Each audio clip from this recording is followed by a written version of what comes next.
Okay, family, I'm going to tell you a dream that I had regarding end times, I believe, the days ahead. And then I'm going to tell you what I believe is the interpretation as far as encouragement and guidance.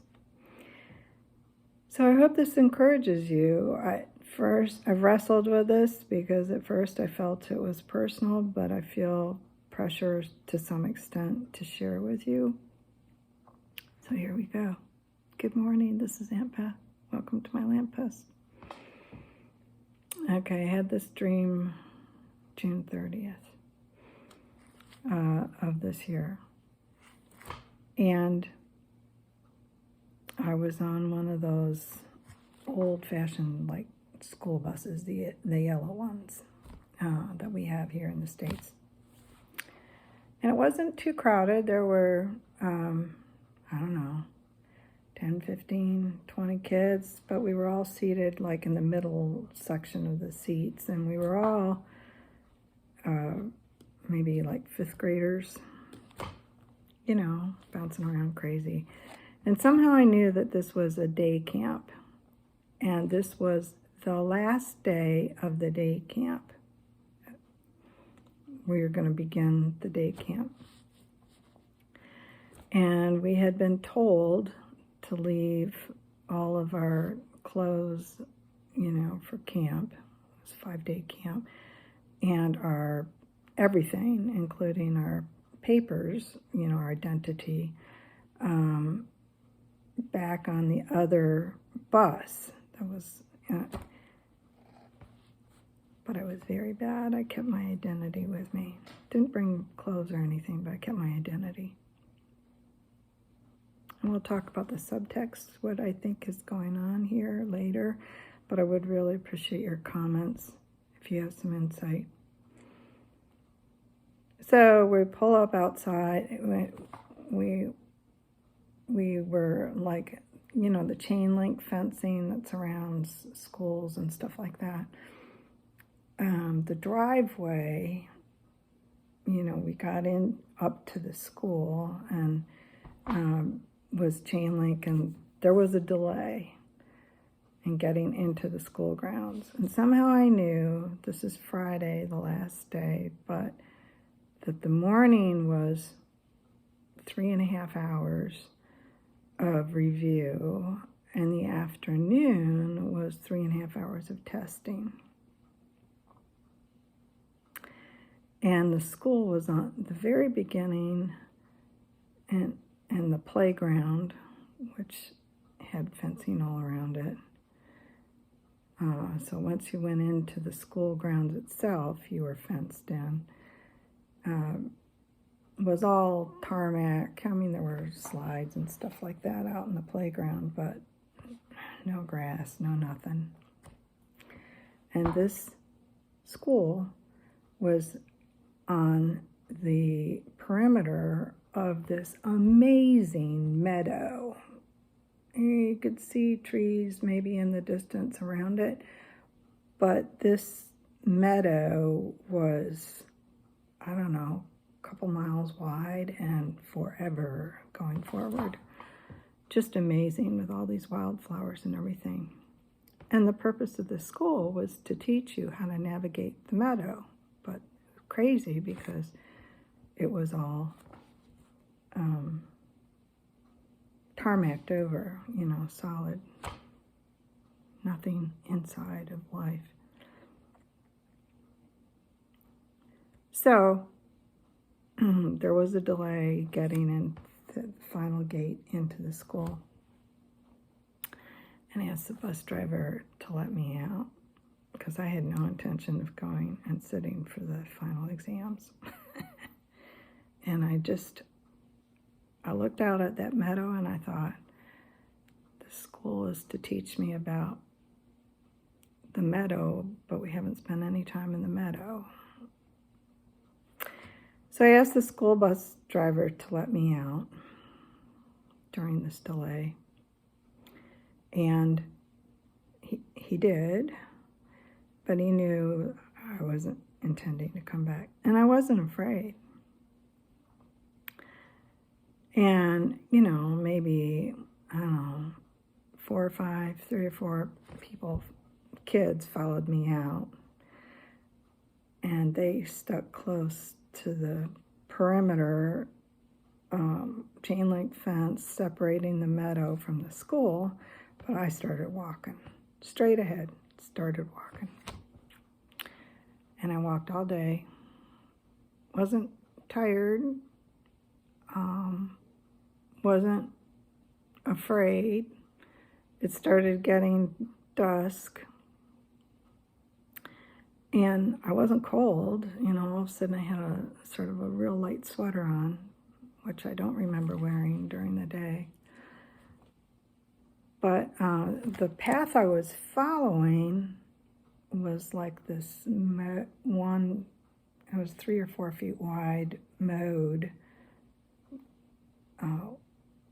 path in the grass was mowed. And then gradually it got down to like 1 lawnmower width, you know, like 2.5. But I wasn't afraid. It started getting dusk. And I could see a ridge and a campfire.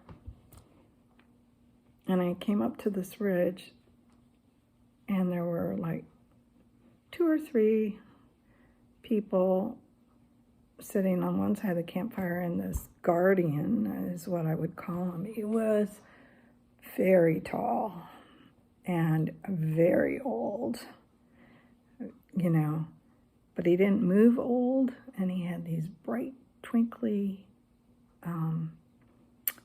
blue eyes, and you weren't, I mean, like pale blue, and you weren't afraid of him in the sense of he's gonna hit me. You were just like very respectful, because this guy was obviously an elder, and it was the fear of the Lord, I guess you would say, deep respect.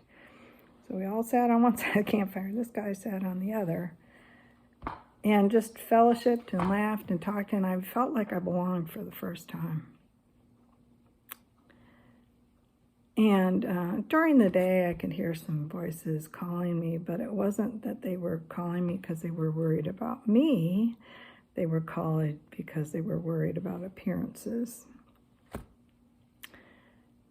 So we spent that night. I fell asleep. The stars were absolutely amazing. It's like when you could see like the Milky Way and all the stars like a telescope picture, but I've never seen the stars like that. You know, it was just amazing. It was, they were so bright, it was almost like you could walk at night, you know, by the light, you know, almost as much light as a moon would put out. It was amazing, and I fell asleep. And, you know, just warm and comfortable and laughing and joy, you know, and in the dark, you know, with this campfire. And when I woke up, the campfire was out. The regular people that I had been fellowshipping with had moved on, and the guardian was there, and I think he gave me something to eat and drink. I don't remember being hungry or thirsty, okay? But he gave me some very strict instructions. Follow the path. Don't get off the path. There are snake and foxholes. You will twist your ankle, and it will make walking very difficult. Now, obviously, the parallel here is snake holes and foxholes as far as lies and deceit and destruction, slowing you down. Okay. So don't get off the path. You know, of course, all the scriptures following the paths of righteousness. Okay. Stand by the ancient ways and ask, you know, all that kind of stuff. The second thing is don't go back. I mean, you can.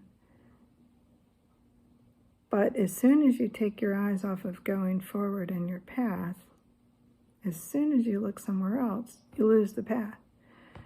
And I was on this, it narrowed down to a very hard-packed, but small, almost like deer trail, you know, down a sloping ridge and then through the meadows as far as you could see, this big sea, wildflowers, everything. He said, but don't get distracted looking elsewhere because you will lose the path. And it was true. I mean, I was so fascinated with the life at the ground level that I got distracted. And when I looked up, I had to stand there and focus for a minute before I could see the path forward. Don't follow the path. Don't go back. Don't go off the path. The snake holes and the foxholes will make your journey forward very painful. You know, the amazing thing in reflecting about this dream is that the school was to prepare you for the meadow, but it didn't. Yeah. You just got to get out there, start swinging, start walking. And in your dark times, there'll be fellowship.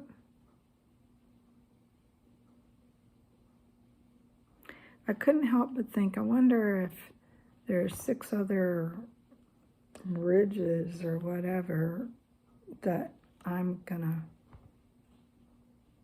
experience because there's 7 spirits of the Lord. Do they go in sequence? I don't know. I'm on my way after the first one, on my way. There wasn't any fear in the journey. And, you know, one of the things I somehow knew is my path might be different than the people that I fellowshipped with. So I need to follow the path that's in front of me, not other people. I'll get off the path, I'll get lost.